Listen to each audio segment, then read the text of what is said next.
आज के क्लास में हम लोग को आदि जीव का विकास के बारे में पढ़ना है। आदि मतलब पुराना जीव का विकास किस प्रकार से हुआ, जो आज के डेट में अलग अलग जीव देखने को मिलता है और बड़े बड़े आकृति के भी जीव देखने को हम लोग को मिलता है। ये शुरुआत कैसे हुआ उसके बारे में हम लोग को यहाँ पे जानकारी प्राप्त करना है। आदि का मतलब याद रखना है पुराना, ठीक।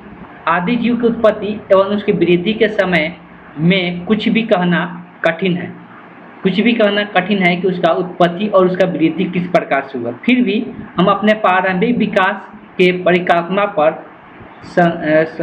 संकृत है लिखा हुआ, जैसा कि पहले वर्णन किया जा चुका है कि आदि समुद्र के कार्बनिक पदार्थ का अत्यंत प्रचुर मात्रा में उपस्थित थे।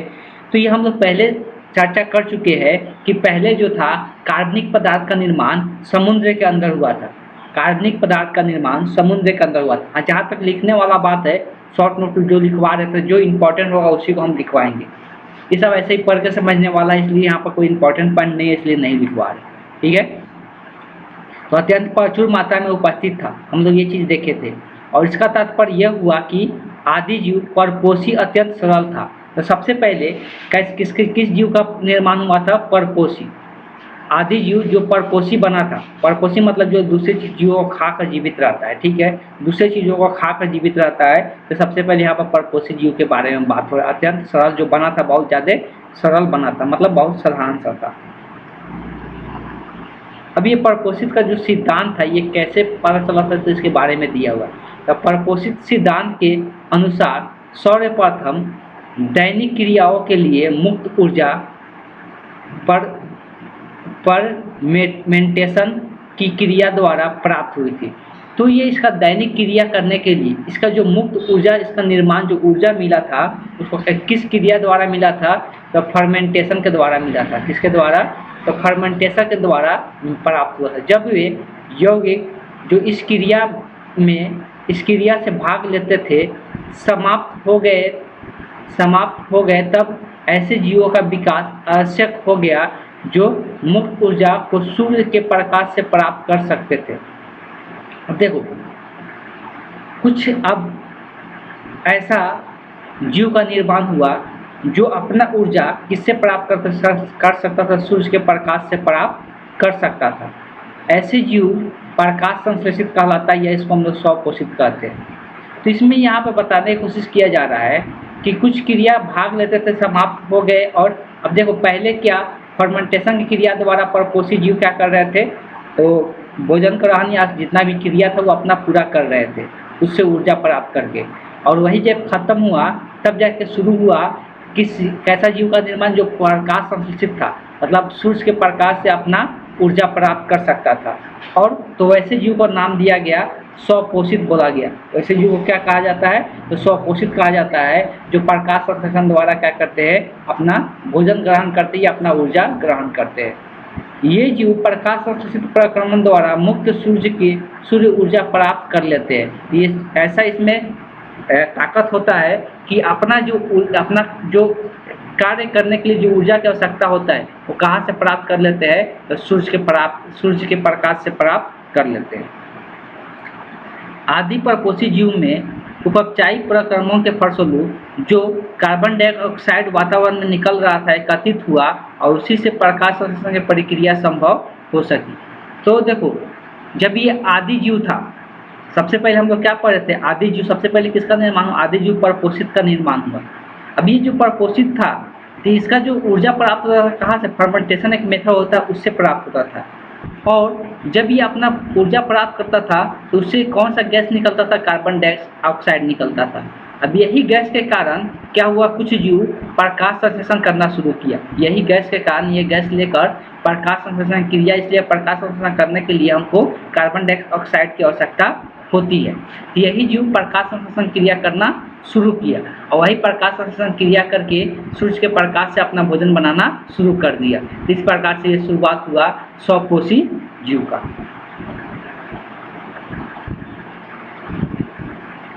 हम जानते हैं कि प्रकाश संश्लेषित जीवों में हरे रंग के पदार्थ वर्णहरित क्लोरोफिल पाया जाता है। तो हम लोग पता है कि प्रकाश संश्लेषण क्रिया करने के लिए कोई भी पेड़ पौधा में हरे रंग का क्या होता है, क्लोरोफिल पाया जाता है। हरे रंग का पदार्थ जो होता है इसको वर्ण हरित, जिसको हम लोग क्लोरोफिल के नाम से जानते हैं। जो वस्तुत्व मैग्नीशियम और फायरिन है, यह वस्तु में इसमें क्या रहता है, मैग्नीशियम पॉरफेरिन रहता है, ठीक है। तो मैग्नीशियम पॉरफेरिन पदार्थ होता है जो क्लोरोफिल के अंदर पाया जाता है। जीव की उत्पत्ति में पॉरफेरिन का क्लोरोफिल से संश्लेषण होना एक आवश्यक कदम माना गया।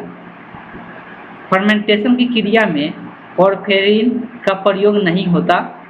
अब देखो, जब फर्मेंटेशन हो रहा था, सबसे पहले जो परपोषी जीव आया था तो उसमें फर्मेंटेशन क्रिया द्वारा ही ऊर्जा प्राप्त किया जा रहा था, तो इसमें कोई पॉरफेरिन पदार्थ नहीं था। अतः हम सहज ही यह निष्कर्ष निकाल सकते हैं कि आदि जीव जो परपोषी था उसे अपने उपचाय क्रिया के लिए पॉरफेरिन की आवश्यकता नहीं थी। तो देखो, जो आदि जीव था, जो पुराना जीव जो परपोषी हुआ था, वो पॉरफेरिन की आवश्यकता उसको नहीं पड़ता था। ये फर्मेंटेशन द्वारा सारा क्रिया कर लेता था। पॉरफेरिन कदाचित जीवन उत्पत्ति के पूर्व ही अन्य यौगिकों के भांति आदि समुद्र में उपस्थित था। तो ये भी ऑब्वियस है कि जब जीवन का उत्पत्ति हो रहा था उस टाइम या उसके पहले से ही पॉरफेरिन पदार्थ पहले से ही समुद्र के अंदर उपस्थित था, तथा जब इनकी आवश्यकता हुई तब जीवों में इसका समावेश होने लगा। जब आवश्यकता पड़ा तो जीव के अंदर ये समावेश होने लगा, इस जीव के अंदर आने लगा। यह भी संभव है कि पॉरफेरिन के संश्लेषण आदि जीवों में जीव रसायन की परिरक्षण प्रणाली के फलस्वरूप हुआ था। अब ये भी संभावना लगाया जाता है कि पॉरफेरिन जो है उसका संश्लेषण, उसका निर्माण जो हुआ होगा जब जीव रसायन का निर्माण हो रहा था, उसी टाइम जब कार्बनिक यौगिक का निर्माण हो रहा था तो उसी टाइम क्या हुआ होगा, इसका निर्माण हो गया होगा। प्रकाश संश्लेषण के फलस्वरूप ऑक्सीजन मुक्त होता है। अब हमको पता है कि प्रकाश संश्लेषण जब क्रिया होता है तो उसमें क्या निकलता है, कौन सा गैस, ऑक्सीजन गैस निकलता है, वातावरण में एकत्र होने लगा। इस प्रकार ऑक्सीश्वसन के लिए अनुकूल वातावरण का निर्माण हो गया। अब यहाँ पे ऑक्सीजन होने के कारण अब ये ऐसा जीव का निर्माण होने लगा जो ऑक्सीजन की आवश्यकता पड़ता है सांस लेने के लिए, तो ऑक्सीश्वसन भी शुरू हो गया। उसके बाद क्या शुरू हो गया, ऑक्सीश्वसन शुरू हो गया। इसलिए एक वातावरण में क्या मौजूद होने लगा, तो ऑक्सीजन मौजूद होने लगा।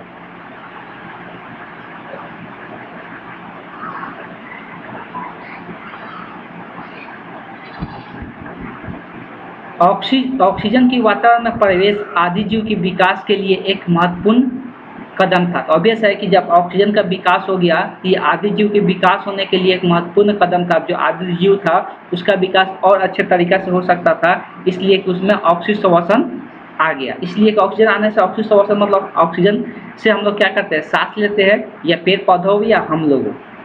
इनमें केवल कोशिकीय श्वसन को ही संभव नहीं बनाया, बल्कि वातावरण से काफ़ी परिवर्तन किया और ऑक्सीजन ने मीथेन से अभिक्रिया कर CO2 एवं जल का निर्माण किया। अब देखो, ऑक्सीजन आने से सिर्फ श्वसन की क्रिया पूरा नहीं हुआ, इससे बहुत सारे बेनिफिट हुआ। ऑक्सीजन जो था वो मीथेन के साथ अभिक्रिया कर लिया। मीथेन के साथ अभिक्रिया करके क्या बनाने लगा, मीथेन के साथ अभिक्रिया करके कार्बन डाइऑक्साइड का निर्माण करने लगा, और यह हाइड्रोजन के साथ अभिक्रिया करके जल का भी निर्माण करने लगा। तो ऑक्सीजन के आने के कारण जल भी बनने लगा और साथ साथ कार्बन डाइऑक्साइड का भी निर्माण होने लगा। इसके फलस्वरूप प्रकाश संश्लेषण हेतु CO2 मतलब कार्बन डाइऑक्साइड की एक अन्य स्रोत प्राप्त हो गया। अब इसके फलस्वरूप क्या हो गया कि कार्बन डाइऑक्साइड प्राप्त होने का एक अन्य स्रोत मिल गया। इसके पहले कार्बन डाइऑक्साइड प्राप्त करने का ये स्रोत नहीं था, इसलिए ऑक्सीजन आने के बाद ही ऐसा हो पाया। इसलिए कि ऑक्सीजन आने से ये क्या करने लगा था, मीथेन गैस के साथ अभिक्रिया करके कार्बन डाइऑक्साइड का निर्माण करना शुरू कर दिया। ऑक्सीजन के वातावरण का एक ऐसा स्वरूप बना दिया जिसमें प्राणी जीवित रह सके। अब जब ऑक्सीजन के आते ही एक ऐसा स्वरूप बन गया पृथ्वी पर जिससे कोई भी प्राणी क्या हो सकता है, जीवित रह सकता है। ऑक्सीजन के अमोनिया से अभिक्रिया का, ऑक्सीजन अब अमोनिया के साथ भी अभिक्रिया करके नाइट्रोजन एवं जल में परिवर्तित कर दिया गया। ऑक्सीजन जो था अमोनिया के साथ, अमोनिया पहले से उपस्थित था पृथ्वी पर, तो अमोनिया के साथ अभिक्रिया करके नाइट्रोजन का निर्माण होने लगा, जल का निर्माण होने लगा, जल का भी विखंडन हाइड्रोजन और ऑक्सीजन में हुआ। अब साथ साथ अब जल का भी निर्माण होने लगा। अब जल विखंडित होकर हाइड्रोजन गैस और ऑक्सीजन गैस का भी निर्माण करने लगा। तो इस प्रकार से ये सब गैसों का निर्माण बहुत ज़्यादा मात्रा में होने लगा, जिसके कारण यहाँ पर पृथ्वी पर कोई भी जीव रहना बहुत आसान हो गया। किसी भी जीव का जीवित रहना बहुत आसान हो गया। इसके परिणाम स्वरूप हाइड्रोजन को मुक्त होकर वायुमंडल से बाहर निकल गया। जो हाइड्रोजन इससे बन रहा था वो हाइड्रोजन मुक्त होकर वायुमंडल से पूरी तरह से बाहर चला गया, किंतु अधिकतर ऑक्सीजन वायुमंडल में ही रह गया। लेकिन ऑक्सीजन जो था वो वायुमंडल में, जब ये जल टूट रहा था तो दो गैस बन रहा था, एक हाइड्रोजन और एक ऑक्सीजन। तो ऑक्सीजन वायुमंडल में रह गया और ये वायुमंडल से क्या हो गया, बाहर चला गया। ठीक है, तो इस प्रकार से ये सब के सब एक मिथ है, ये सब के सब बताया जाता है। ऐसा होते हुए कोई देखा नहीं है, लेकिन सब अंदाजा लगाते हैं साइंटिस्ट लोग कि ऐसा हुआ होगा। इसलिए कि एक्सपेरिमेंट करके जब देखते हैं तो ऐसा पॉसिबल है, तो उस हिसाब से ये लोग अंदाजा लगाते हैं कि ऐसा ऐसा हुआ होगा।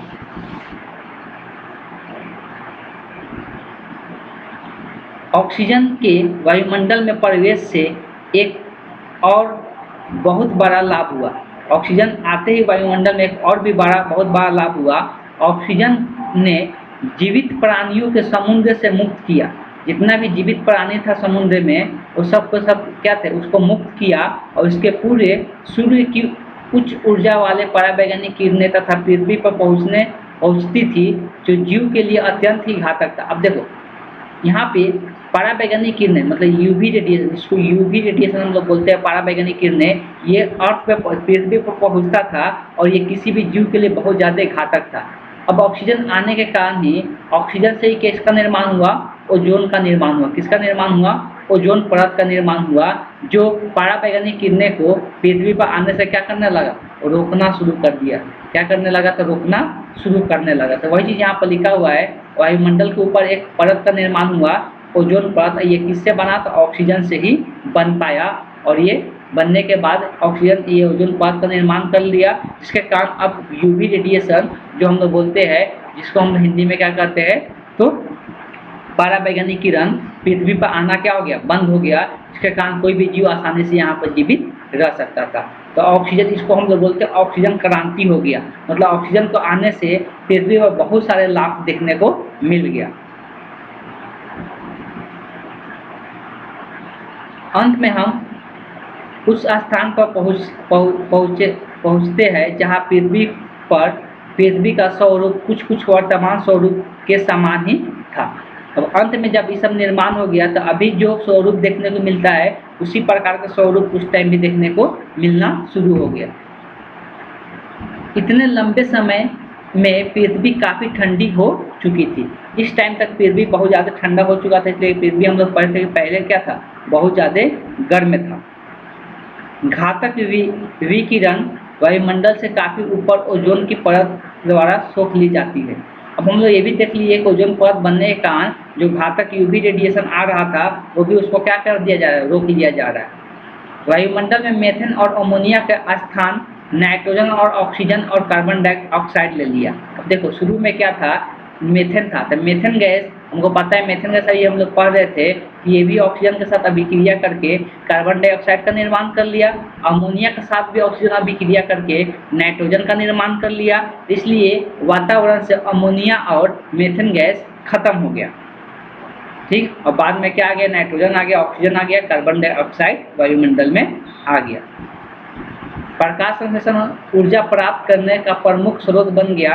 प्रकाश संश्लेषण से अब आसानी से ऊर्जा प्राप्त किया जा सकता था। जीव अब उस रूप में विकसित होने के लिए स्वतंत्र था जैसा आज का विद्यमान है। आज जैसे होता है तो उस टाइम वैसा माहौल बन गया था पूरी तरह से। इन सब के परिवर्तनों के फलस्वरूप अब स्थिति ऐसी नहीं थी कि जीव की उत्पत्ति स्वतः जनन के द्वारा संभव हो सके।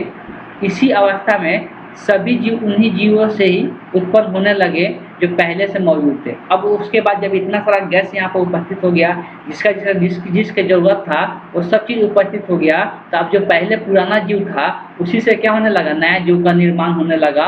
इस प्रकार से जीव का उत्पत्ति बढ़ते गया।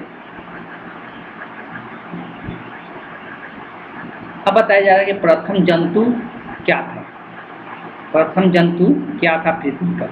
तो सर्वप्रथम जंतु कदाचित एक अपरिवेक्षित पौधा था। सबसे पहले बताया जाता है अपरिवेक्षित मतलब उसका ज़्यादा कोई मतलब डिजेनरेट नहीं हुआ था, बहुत सिंपल सा पौधा का निर्माण हुआ था सबसे पहले, जो प्रकाश संश्लेषण प्रक्रमण द्वारा शर्करा का संश्लेषण करने में असमर्थ था। उस टाइम ये प्रकाश संश्लेषण करके शर्करा का भी निर्माण नहीं कर सकता था। शर्करा जो होता है भोज्य पदार्थ होता है, भोजन के रूप में स्टोर किया जाता है शरीर में, वो उसका भी निर्माण नहीं कर सकता था। ऐसा पौधा का सबसे पहले निर्माण हुआ था। अतः वह ऊर्जा स्रोत के लिए हरे पौधे के अधीन हो गया, मतलब वो ऊर्जा स्रोत के लिए हरे पौधे का अधीन था। ऊर्जा प्राप्त करने के लिए उसको शर्करा अणुओं का उपचयन करना पड़ा, जो वायुमंडल में ऑक्सीजन द्वारा उत्पन्न हुआ। तो बाद में शर्करा अणुओं का ये उपचयन किया, ये कब हो पाया? जब वायुमंडल में ऑक्सीजन आया तब। इस प्रकार शर्करा अणु को फिर से कार्बन डाइऑक्साइड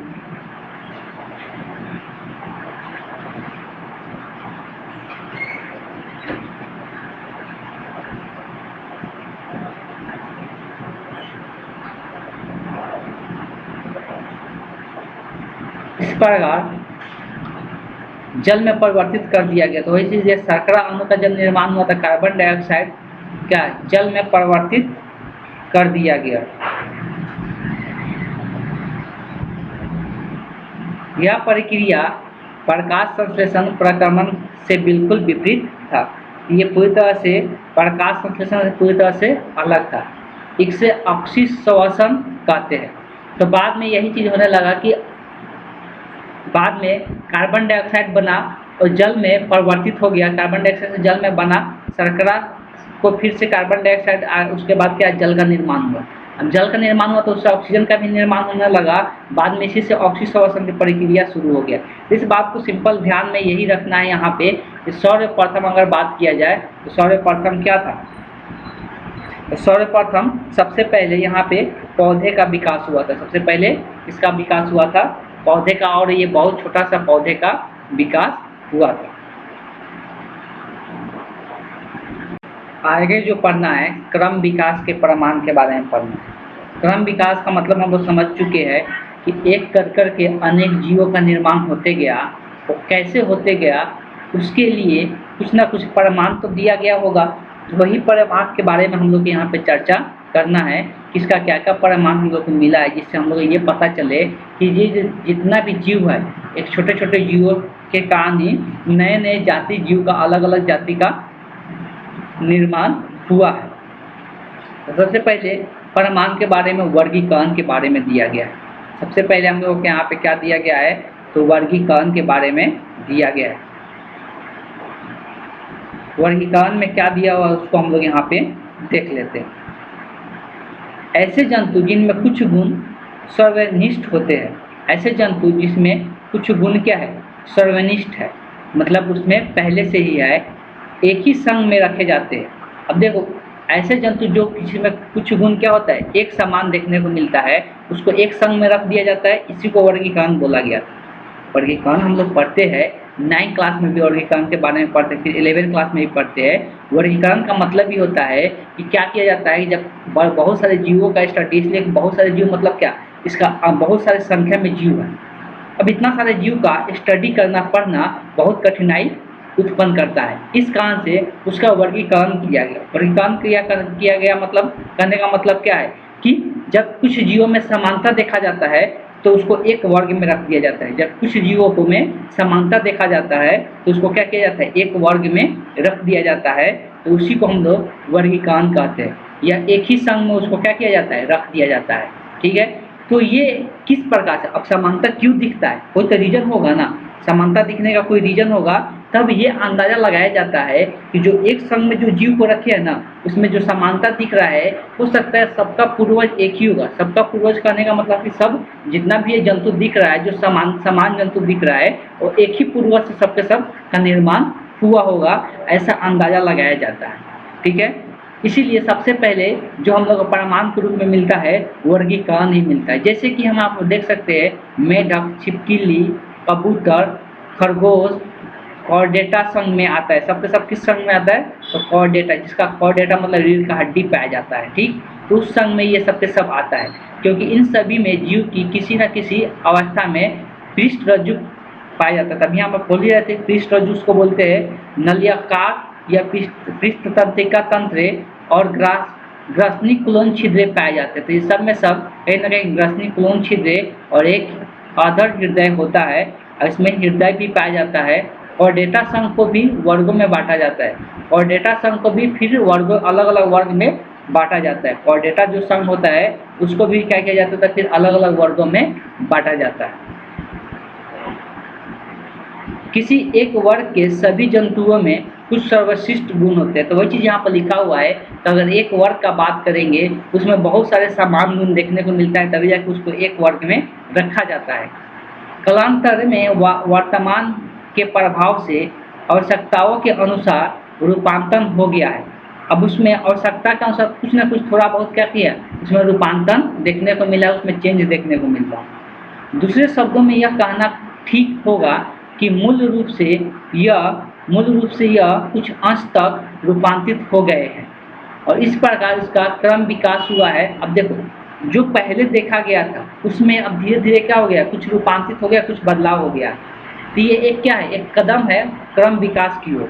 इसमें कुछ ना कुछ परिवर्तन हो रहा है, और धीरे धीरे परिवर्तन हो गया, इतना ज़्यादा परिवर्तन हो जाता है कि एक नए जीवों का विकास हो जाता है। एक क्या हो जाता है, नए जीवों का, नए जाति का विकास हो जाता है। यह बात जंतुओं के लक्षणों के आधार पर वर्गीकृत किया जा सकता है, सिद्ध करती है कि क्रम विकास हुआ है। ये सब चीज़ें बताने की कोशिश कर रहा है कि जीवों में क्या हुआ है, क्रम विकास हुआ है। इसलिए उसमें हर एक जीव में देखा जाता है कि लाखों वर्षों बाद वो जाति धीरे धीरे बदल के क्या होता है, एक अलग जाति का निर्माण कर लेता है। ये होता है उसमें परिवर्तन आने के कारण ऐसा देखने को मिलता है। अब कुछ आकृतिक प्रमाण भी देखने को मिलता है। तो आकृतिक प्रमाण के रूप में क्या देखने को मिलता है उसको हम लोग यहाँ पे चर्चा करेंगे।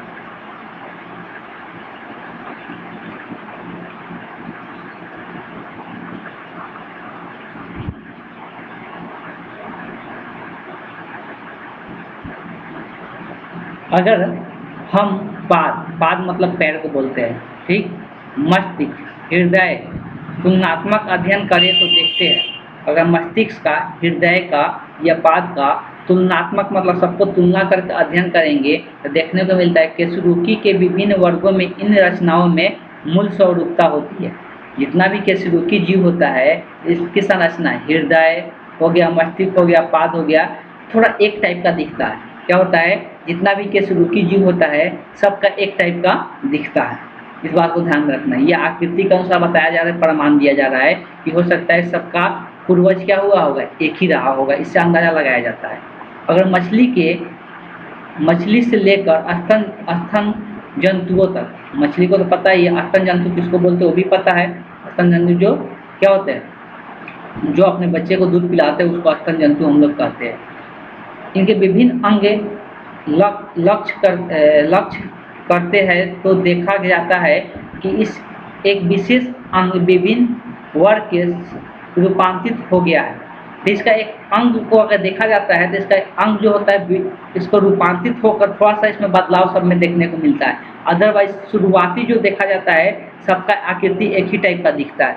अगर हम मस्तिष्क के विभिन्न अंगों की तुलना करें तो देखेंगे कि प्रमस्तिष्क गोलार्ध, सेरिबेरम मस्तिष्क की दो प्रमुख रचनाएं हैं। प्रमस्तिष्क चेतन एवं इच्छा शक्ति को केंद्र होता है और सेरिबेरम शरीर के गातियों में सामंजस्य लाता है एवं शरीर के संतुलित रखता है। तो ये सब प्रमस्तिष्क ये जो होता है, और प्रमस्तिष्क और सेरिबेरम जो होता है ये किसका, मस्तिष्क का पार्ट होता है। और ये हम लोग को क्या करता है, तो सेरिबेरम क्या करता है, तो हम लोग को संतुलित रखने में मदद करता है। यह कार्य मछली स्तनधारी तक बढ़ती जाती है। अब देखो मछली में ये सब छोटा छोटा होता है, लेकिन स्तनधारी में इसका कार्य क्या होते जाता है, बढ़ते जाता है। एवं इसलिए मस्तिष्क की ये दो संरचनाएं भी क्रमशः आकार में बढ़ती और जटिल हो जाती है। अब देखो यही दो संरचनाएं सब में पाया जाता है, लेकिन ये धीरे धीरे बढ़ते बढ़ते इसके आकार में और इसके संरचना में जटिलता आने लगता है स्तनधारी तक अगर पहुँचते हैं तब। मछली तो बहुत छोटा जीव तो उसमें भी पाया जाता है, लेकिन ये धीरे धीरे बढ़ते बढ़ते जटिल और आकार में बड़ा होते जाता है जब स्तनधारी तक का हम लोग बात करते हैं तब।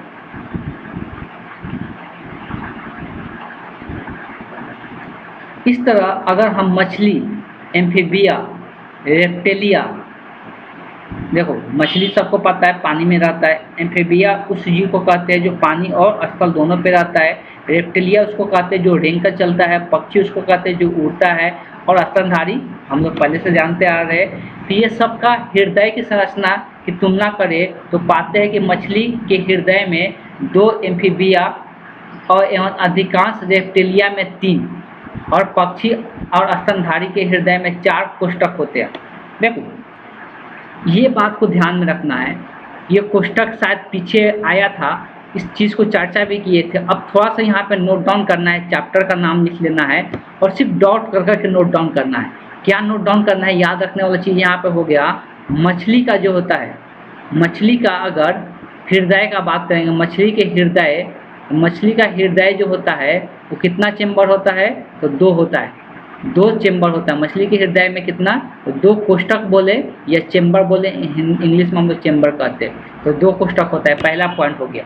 दूसरा हो गया, जितना भी एम्फीबिया है और जितना भी रेप्टिलिया है इनके कितने चेम्बर होते हैं, तो जितना भी एम्फीबिया है और जितना भी एम्फीबिया किसको बोलते हैं, जैसे कि मेढक हो गया, वो क्या करता है, स्थल पर भी रहता है और पानी में भी रहता है, तो उसको हम एम्फीबिया कहते हैं।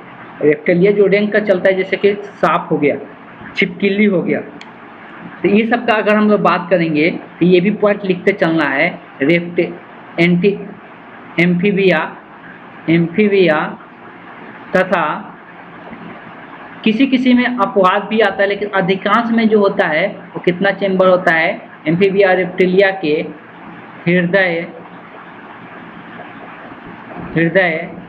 हृदय में 3 चेम्बर होते हैं, ये 3 कोष्ठक होते हैं, 3 कोष्ठक होते हैं। वैसे ही स्तनधारी का बात करेंगे तो स्तनधारी जितना भी जीव है उसके कितना होते हैं, तो स्तनधारी के हृदय में 4 कोष्ठक होते हैं, 4 कोष्ठक होते हैं। ठीक, तो यही पॉइंट याद रखना है, ये ऑब्जेक्टिव क्वेश्चन में कहीं कहीं पूछ लिया जाता है, इसलिए इसको ध्यान में रखना है। देखो इसका चेम्बर का बात किया जाए, चेम्बर का तुलना किया जाता है इस प्रकार से रहता है। यह इसलिए हुआ कि हृदय अच्छी तरह से कार्य कर सके। हृदय का चेम्बर क्यों बढ़ गया, तो हृदय का जो चेम्बर बढ़ने का रीजन हुआ कि वो अच्छा तरीका से क्या कर सके, काम कर सके, और ये इसका विकास के कारण ही हुआ है। इससे अंदाजा लगाया जाता है कि मछली का विकास हुआ तो 3 चेम्बर वाला बन गया, तो इसमें बिया रेप्टिलिया का निर्माण हुआ, फिर 4 चेम्बर वाला पक्षी का निर्माण हो गया, फिर स्तनधारी का निर्माण हो गया। तो इस तरह से अंदाजा लगाया जाता है उसका चेम्बर बढ़ते गया। इसके लिए धमनी और शिरा तंत्र पूर्ण रूप से अलग हो गए। अब देखो ज़्यादा चेम्बर होने से उसका धमनी जो होता है और शिरा होता है, हम लोग पढ़ते हैं, तो ये पूरी तरह से क्या हो गया, अलग अलग हो गए। धमनी का काम होता है, याद होगा कि ये ब्लड को पूरे शरीर में, ऑक्सीजनित ब्लड को पूरे शरीर में लेके जाता है, और शिरा को डीऑक्सीजनेट ब्लड को क्या करता है, पूरे शरीर से हृदय में लेके आता है। यह परिवर्तन भी इसीलिए हुआ कि जंतुओं में क्रम विकास होते गया। ये क्रम विकास होने के कारण ही ऐसा हुआ, इस बात को ध्यान में रखना है। आगे हम लोग पढ़ने वाले हैं समजात अंग के बारे में। ये बहुत ज़्यादा इम्पोर्टेंट है, इसलिए इसका डेफिनेशन भी हम लिखवाएंगे कि समजात अंग क्या होता है। और यहाँ पे ये बहुत बार सब्जेक्टिव से लेके ऑब्जेक्टिव क्वेश्चन में भी देखने को मिलता है। इस पर हम लोग चर्चा करेंगे नेक्स्ट क्लास में। आज के लिए क्लास को हम यहीं पर एंड करते हैं।